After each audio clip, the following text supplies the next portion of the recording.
This lesson on hazard analysis starts with a story about a cute puppy named Clark. In the days leading up to the recording of this video, my wife and I were dog sitting Clark for our friends who were on vacation in St. Martin, which is in the Caribbean. The magnitude of this responsibility hit me when I was getting ready to take Clark on a run with me the second day we had him. Initially, I was okay with responsibilities such as feeding Clark and making sure he was getting enough water to drink. But when I got ready to take him on my running route, I started to feel nervous. This running route is a loop through downtown Raleigh that winds around museums, hotels, parks, theaters, restaurants, and the Capitol building. This running route is far from a walk in the woods. It exposes you to some busy intersections and lots of people. As Clark and I set out to go on this 4-mile run, I realized that there were several hazards we needed to be aware of. What if Clark got too excited and bit someone while we were downtown? Clark is your typical puppy going through the teething phase, so he is a friendly biter. What makes this worse is he has not been vaccinated for rabies yet, so this could be a public health hazard. Also, what if Clark became ill from dehydration? Or what if I accidentally stepped on Clark? Or what if I lost control of Clark's leash and Clark ran off and accidentally got ran over? I would feel horrible. In the end, Clark and I both got home from our run with no troubles whatsoever.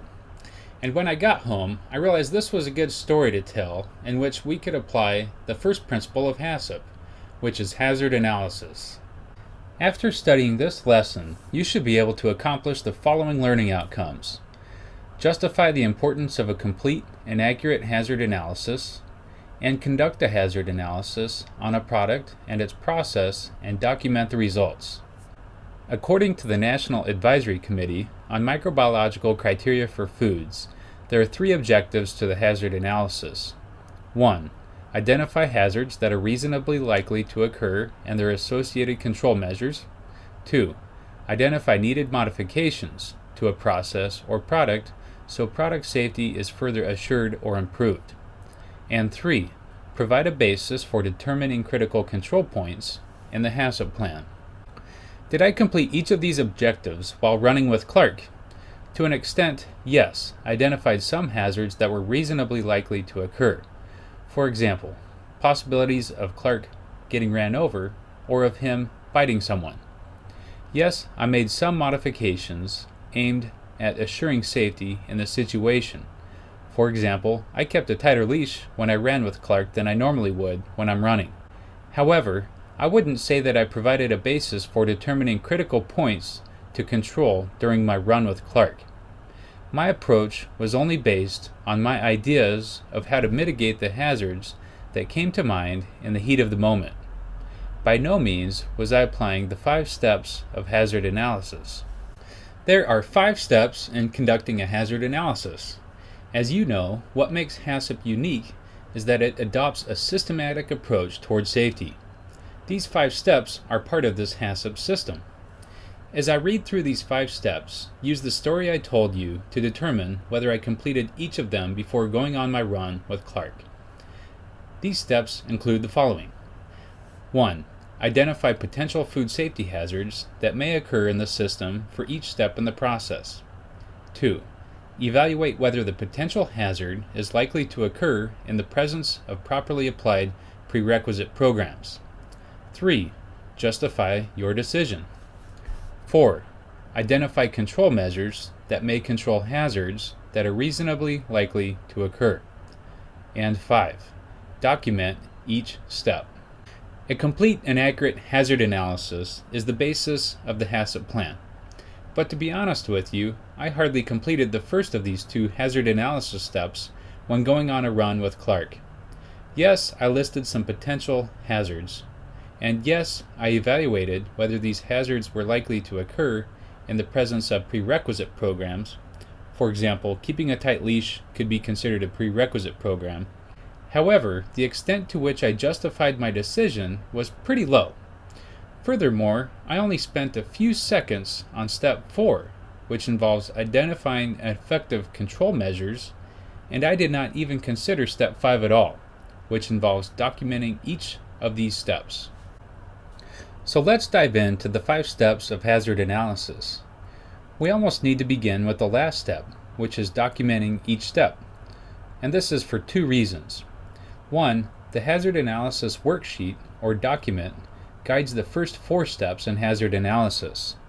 The second reason is that placing high value on this hazard analysis summary document is a good practice, since this document is a focal point of audits and inspections of HACCP systems.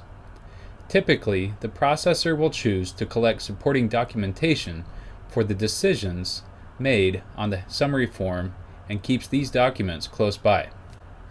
Let's go back to the first step in hazard analysis.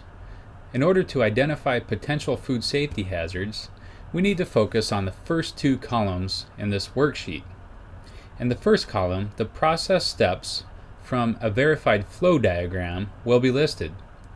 Each ingredient addition step or process step must be listed.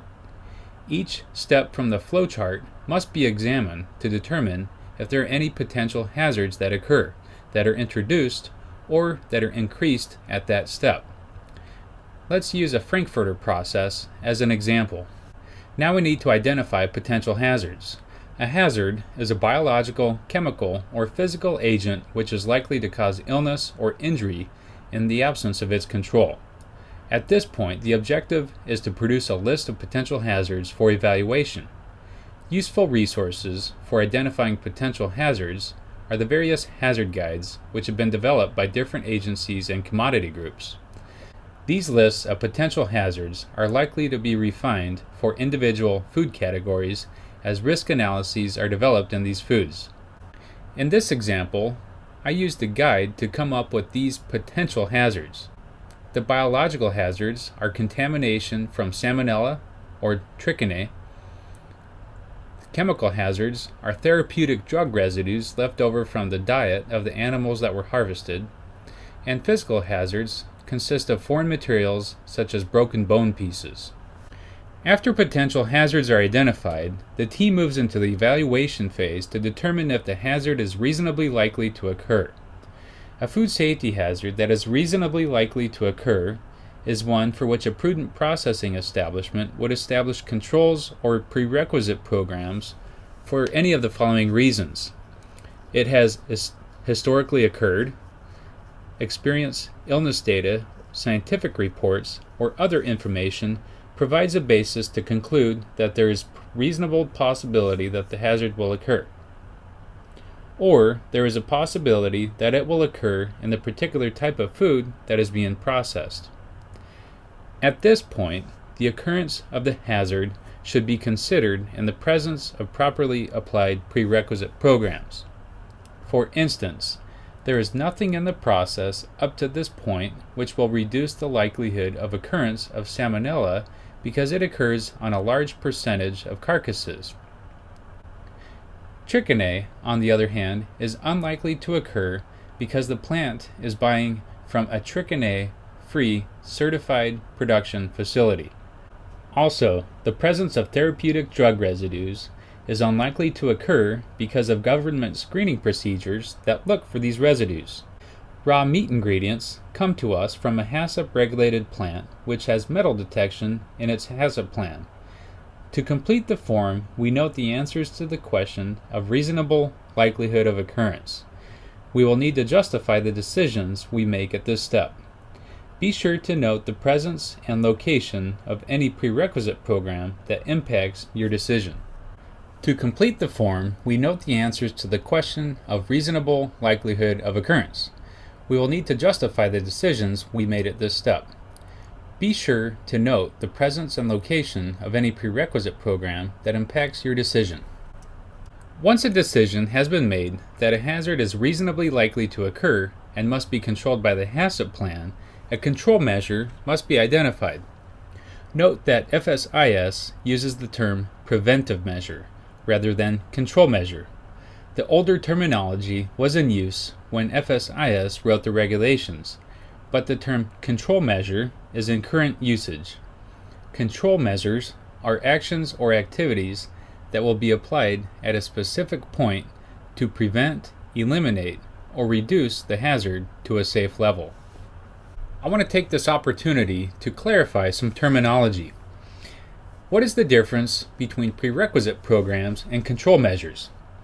At first glance, they may appear to be very similar. Remember that a prerequisite program reduces the likelihood of occurrence of a hazard, while the application of a control measure will prevent it, eliminate it, or reduce it to a safe level. In the example we're using in this video, prerequisite programs are things like purchase specifications, a regulatory testing program, and the receiving of raw meat from a HACCP plant. These only reduce the likelihood of occurrence of a hazard. However, the cook step kills salmonella, thus eliminating the hazard in the product. A food safety hazard that is likely to occur can only be controlled by a control measure applied at a particular step.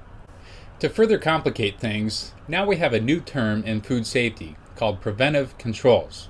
This came into play with the signing of the Food Safety Modernization Act.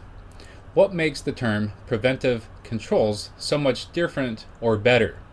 Well, my opinion is that preventive controls are essentially the same thing as a control measure.